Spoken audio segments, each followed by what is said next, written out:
You ask Tiger to solve. This deals with linear equations with one unknown. The final result is y equals 15. Let's solve it step by step. Swap sides.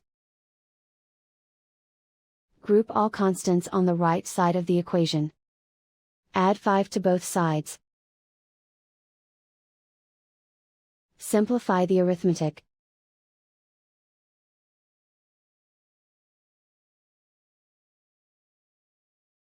Isolate the y.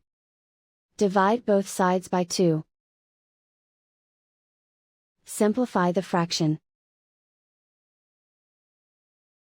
Find the greatest common factor of the numerator and denominator. Factor out and cancel the greatest common factor.